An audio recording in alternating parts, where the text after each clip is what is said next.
the new value of x is going to be equal to the previous value of x minus, because we've got to go down the hill, minus our step multiplier times the slope, times the gradient.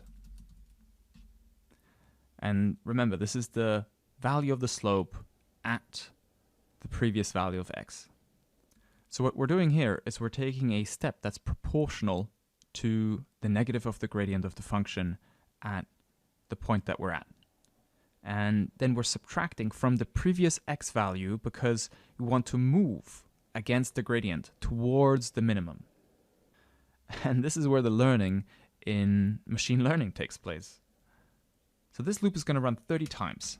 And after it's finished, let's print out our results. So I'm going to say the local minimum occurs at what? Well, the new value of x, right? Because that's what we're updating in our for loop.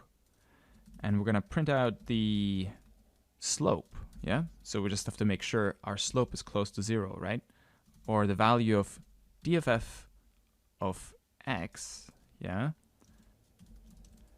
at, at this point.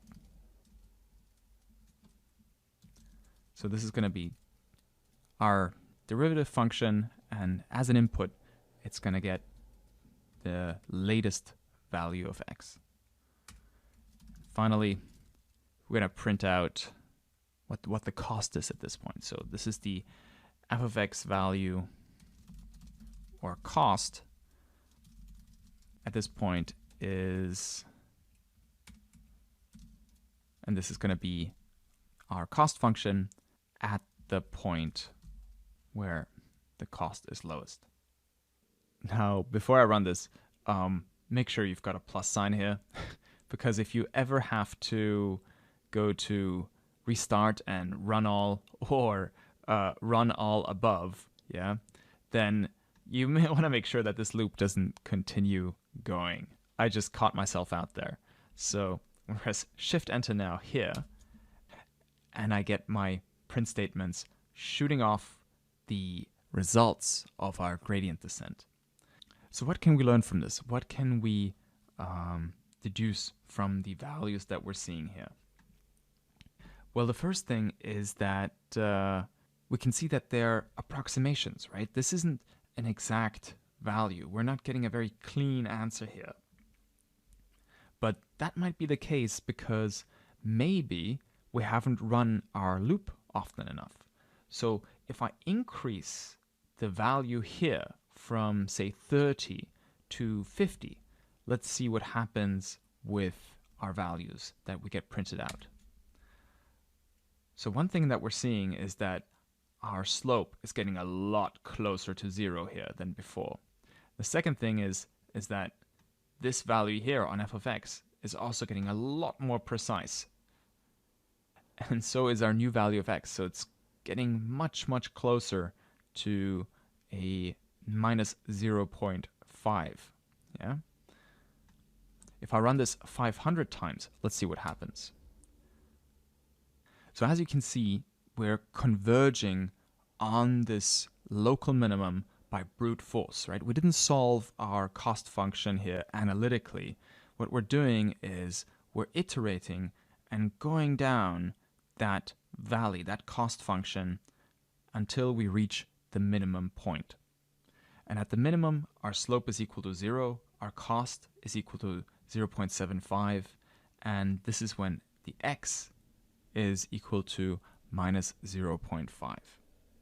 So obviously you can run this thing 1,000 times or what have you, right? But oftentimes you actually know ahead of time how precise a calculation you need, right? From a resource management point of view, what you can actually do is you can tell the loop to stop running once a certain level of precision is met.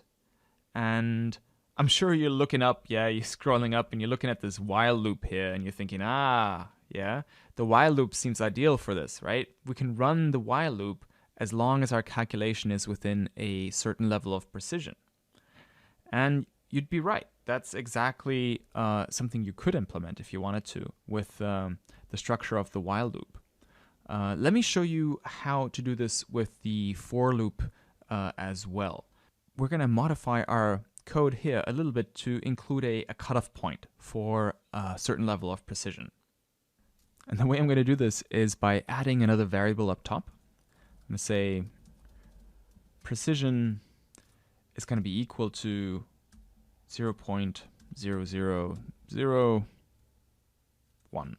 Yeah, so this is how precise I want my answer to be. Now, where does this come into play? Well, what we're interested in with our precision estimate is what's the difference between the new x and the old x, right? So if those two are getting closer and closer and closer together, then our calculation is getting much more precise. So what we can do is we can say, well, the step size, yeah, is going to be the difference between our new x minus our previous x. Yeah, that's going to be the step size. And just to make sure that step size is always a positive number, we're going to say, well, what we care about is actually the absolute value of our step size. And change the number of times this loop runs to maybe 10. Yeah, and I'm going to print out the step size just so we can see how it evolves over time as the loop runs. So let me run this. Let me press Shift Enter here. And we can see here our step size initially starts out with 0.7 and then it decreases, right? The new x and the old x are getting closer and closer together. So we can see here our step size is decreasing. So I'm going to comment out this print statement so it doesn't execute anymore. And I'm going to add the condition for terminating this for loop. Yeah, I'm going to say, well, if the step size is smaller than the precision, so in other words, if the difference between the new x and the previous x is smaller than 0.0001, then we can terminate our loop. Then we can stop with our calculations. So put a colon there, and then the Python keyword for stopping this loop is called break. So I'm going to leave it at that. And I'm going to say, well, run 500 times. Yeah, for loop, run from 0 to 500. But if the step size is smaller than our predetermined precision, then stop running. Let's see how often our loop runs according to this logic.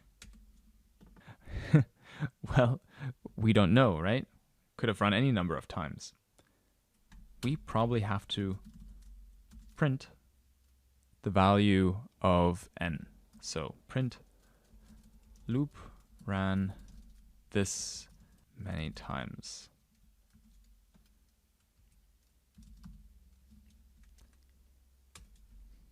Whoop. Forgot the S. So given these constraints, our loop ran 40 times. Yeah, it's actually not that much, not that many times. If we add an extra 0 here on the precision that we're looking for and press Shift Enter again, we can see that it ran 50 times. So it actually never gets up to 500. Yeah, doesn't go up all that way. And that's because it reaches that terminating condition, this break statement, a lot sooner. But still, the way we wrote this code, we have two conditions where it can stop. It can either reach 500 and it will stop there, or when it reaches the minimum and that step size becomes very, very, very small, then it can also terminate. Now, running the Python loop and calculating the minimum is very well and good, but I'm a very, very visual person, and I'm sure you might be too, so I find graphing things very, very helpful. The way we're going to go about graphing it is, first off, we have to kind of keep track of all the values that we've calculated inside of our loop. So we're going to create two lists, yeah, two Python lists. One of them is going to hold on to our x values. So it's going to be a list, and it's going to contain the new x values. And the other thing is I'm going to also create a list for all the slopes. So I'm going to call this slope list, and it's going to contain whatever value our derivative has at this x position. Yeah. Now, within our loop, we're actually doing these calculations anyhow. So all we need to do is we need to append the x values and the slope values to our list. So I'm going to say x list dot append to add a new value to it of the new x value. And this is the x value that we've updated after we've taken our step down the cost function. So we're going to append this value to our list, and also for our slope list, we're going to append the output from our derivative function at the new x value. Yeah, and that's it. That gives us the basis for plotting our charts. So let's do that now. I'm going to go up here, and I'm actually going to copy this cell here. I'm going to go to Edit, Copy Cell, and we're going to reuse it down here, a lot of this code. So I'm going to paste the cell above, and I'm going to edit my comment to say that we're going to superimpose the gradient descent calculations, yeah?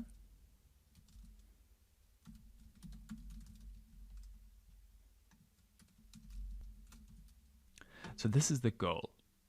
Now, we've got our two charts, and what we're going to do is we're going to add a scatter plot on top of these with the data that we've captured from our loop.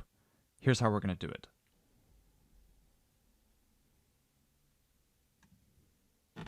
For our first chart, we're going to say plt.scatter, parentheses, and then we have to supply some arguments. So on the x-axis, it's going to be our list of x values.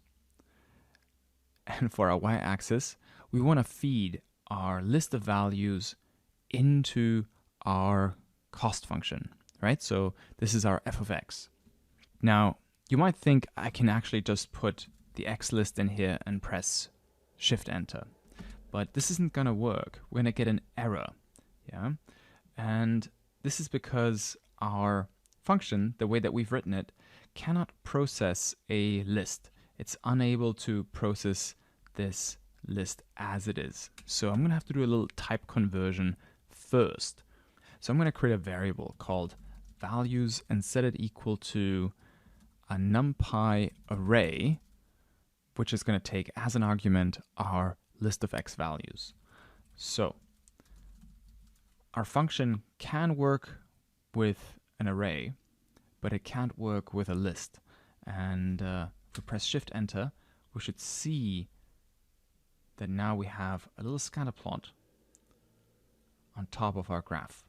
But in terms of data visualization, that was very, very poor, right? So I'm going to say the color of these dots should be red. They should be a lot larger, so I'm going to set the size equal to maybe 100, and I'm going to give them a little bit of transparency. So I'm going to say the alpha should be equal to maybe 0.6. See how that looks. So this is looking a lot better, yeah? So we can see here, as our algorithm runs, going closer and closer to this minimum. But we can also show this on our second chart as well, right? So we can see how we're inching closer to where the slope is 0 on this right-hand chart. And we can do that by making use of the other list that we've captured. So in this case, it is a little bit simpler because we just have to write plt scatter parentheses x list, x values still the same, but for the y values we've done a bit of a calculation already, so we can say slope underscore list. Yeah. And let's also make it a red color. Make the dots big. Size 100 and alpha maybe 0.5 or something. Let's see how it goes. Yep. It's looking not bad. But I do wonder if there maybe should be some transparency on the line itself. So if this thing had an alpha of, say, 0.6, would it look a bit better? Yeah. This looks better. Let's do the same thing with our plot at the top as well. Let's give this an alpha of 0.6 as well. Let's see. Or 0.7 perhaps. Or 0.8. Let's try. Yeah, this is looking pretty good. So we can see here that now we have our scatter plot superimposed on our derivative function, and it stops when the slope is equal to 0. And on the regular cost function, we're moving down and down and down and down into the minimum at the bottom of this parabola. You know, the cool thing is that we can even zoom in a little bit. Yeah, we can even do a little close-up of our slope. Let me show you what I mean. So if I take this bit of code here, copy it, and paste it, and say chart number 3, and call this the derivative close-up, and then I change the title and say gradient descent close-up.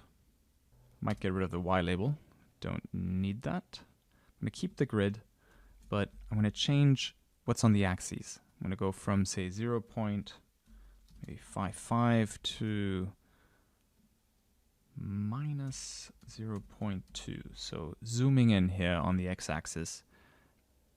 And on the y-axis, I'm going to do the same. I'm going to zoom in from 0.3 to 0.8. I'm still going to leave it sky blue. Change the line width to 6. Alpha 0.8. Just change these values around a little bit to make it a bit more distinct. Yeah, make the dots a little bigger. And if I press Shift Enter now, then nothing will happen because I need to adjust my subplot, right? I'm adding a third plot here, so I have to make sure that I have, in this case, 3 columns, right? I've got 3 charts. This is chart number 3 of the lot, and this is going to be also edited to chart number 2, right? On the 3-column subplot. And same with this. This is chart number 1 on the 3-column subplot. And it's now that I can run this, see what happens. Aha. So I'd say this is pretty good, right? So we've got a close-up here where we can actually watch the gradient descent converge upon that 0 value. And you can see those steps getting smaller and smaller and smaller and smaller as we're getting closer to our goal. I think this is incredibly cool. The charts look a little bit squished. Maybe what I'll do is I'll change this from 15 to, I don't know, 20 on the width. See if that helps. Yeah, that definitely looks a little better. Okay, brilliant. We've done quite a lot of work in this lesson. This has been a long and difficult lesson, but writing the code definitely helps us play around with the gradient descent. Yeah, because what we can do now is we can change a couple of these values and see how it behaves differently. So, for example, if instead of at 3, we start at -3 with our gradient descent, let's take a look here. If our starting value is -3, and I rerun the loop and rerun all the calculations and rerun the graphs, then we can see how the gradient descent comes in from the other side. So in this case, it's from the bottom here instead of from the top. So this is really, really cool in being able to actually play with the algorithm. And this is the advantage of writing all the code out and actually running it and rerunning it to see how differently it behaves. Because not only can we change the starting point, but we can also change, say, how many steps we're taking, right? So if we rerun our algorithm to only run about 10 times instead of the usual amount, then we can see how we're not getting that close to the minimum, right? So we should be getting about here, but we're actually not reaching it. So yeah, I think this is really, really cool. And in the next couple of lessons, we're going to be exploring a couple more of the idiosyncrasies and the strengths and weaknesses of this algorithm now that we've written it and graphed it. I'll see you there.